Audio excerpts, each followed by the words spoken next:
নাহমাদুহু ওয়া নুসাল্লি আলা রাসূলিহিল কারীম আম্মা বাদ ফাআউযু বিল্লাহি মিনাশ শাইতানির রাজীম বিসমিল্লাহির রহমানির রহিম মা কানা মুহাম্মাদুন আবা আহাদিম মির রিজালিকুম ওয়ালাকির রাসূলুল্লাহি ওয়া খাতামান নাবিয়্যিন ইলাল আখির আয়া। সম্মানিত দর্শক শ্রোতা, দূরে কাছে দেশে বিদেশে যে যেখান থেকে আমাকে দেখছেন সবাইকে জানাই আন্তরিক শুভেচ্ছা এবং অভিনন্দন। আশা করছি আপনারা সকলেই ভালো আছেন। আগে এই ভিডিওটি দেখেন, তারপরে আমি ফিরে আসছি। আপনি ইউনূস সাহেবকে ক্ষমতাচ্যুত করা হারাম, অবৈধ আপনার জন্য। ও আসছে নবুয়ত, নবী যেভাবে আল্লাহ চয়েস করেন ওই সিস্টেমে সে আসছে। নিশ্চয়ই আপনারা ভিডিওটা দেখেছেন এবং এই ভিডিওর ভিতরে সে ডক্টর ইউনূসকে নিয়ে যে কথাটি বলেছে, উনি বলেছেন যে নবীদের মতো করে তাকে পাঠিয়েছেন এবং তাকে ক্ষমতাচ্যুত করা হারাম। এই যে উনি যে হারামের কথাটা বললেন, এটা কে বলবে? এটা আল্লাহ পাক রব্বুল আলামিন তার নবীদের মাধ্যমে এই কথাগুলো পাঠাবেন যে এই জিনিসটা হারাম, এই জিনিসটা হালাল।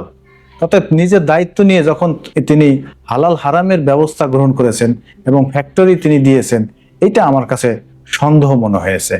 অতএব ডক্টর এনায়েতুল্লাহ আব্বাসী তিনি তাকে আলটিমেটাম দিয়েছেন 3 দিনের, এর মধ্যে যদি তিনি তওবা করেন তাহলে তার একটা ক্ষমা হবে, তাছাড়া তার ক্ষমা হওয়ার কোনো কারণ আমি দেখি না। এক পাগল মৌলবী এত জঘন্য কথা বলে ফেলছে যে আল্লাহ যেভাবে নবী রসুল নির্বাচন করতেন ওইভাবে ইউনূসকে নির্বাচন করছে। আমি বলছি এই কথার কারণে ওই মৌলবী কাফের, এবং আমার লিখিত ফতোয়া আব্বাসী মঞ্জিলে গিয়েছে। আমি 3 দিন টাইম দিচ্ছি, সে যদি তওবা না করে আমার মৌখিক ফতোয়া যাবে।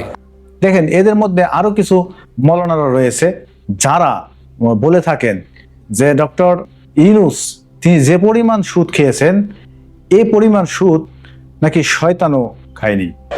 শয়তানও এত সুদ খাইতে পারে নাই যত সুদ খেয়েছে ইউনূস নামের এই বেয়াদব। এরপরে তিনি আবার বক্তব্য দিয়েছেন যে এই কাকার জন্য আমি দোয়া করি যেন তার উপরে আল্লাহ রহমত বর্ষণ হোক, ইত্যাদি কথাগুলো তিনি কিন্তু বলেছেন। 30,000 কোটি কতবার আছে, এইবার প্ল্যান নিয়ে গেছে। এ তো কথা কয় কম, কাম করে। আল্লাহ তোরে আরো বরকত দেখতে ইউনূস ভাই, ও কাকা আল্লাহ তোরে বরকত দেখ। অতএব এই 2 ভিডিও যখন আমরা একত্রিত করব তখন কিন্তু আমরা বুঝতে পারি যে এটা হচ্ছে মুনাফিকের লক্ষণ।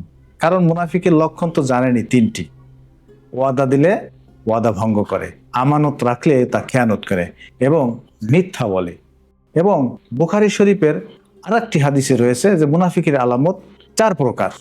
এই 4 প্রকারের মধ্যে একটি বাড়তি রয়েছে, সেটা হচ্ছে যখন কথা বলে সে অশ্লীল ভাষায় গালিগালাজ করে। তো অশ্লীল ভাষায় গালিগালাজ করা এটা মুনাফিকের একটি লক্ষণ।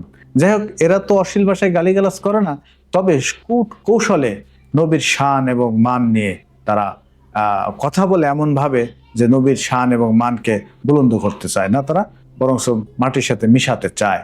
অতএব আমি আমার ব্যক্তিগত মত থেকে বলতে চাই, আপনি যে কথাগুলো বলেছেন তা এক্সপান্স করুন এবং সেখান থেকে আপনারা বা কাজী ইব্রাহিমকে বলতেছি তিনি সেখান থেকে ফিরে আসুক এবং তার কথাকে উড্ড করে তিনি জাতির সামনে একটি ক্লিয়ার বক্তব্য দেখ।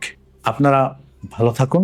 পরবর্তী ভিডিওতে আপনাদের সাথে অন্য কোনো বিষয় নিয়ে কথা হবে। আসসালামু আলাইকুম ওয়া রাহমাতুল্লাহি ওয়া বারাকাতুহু।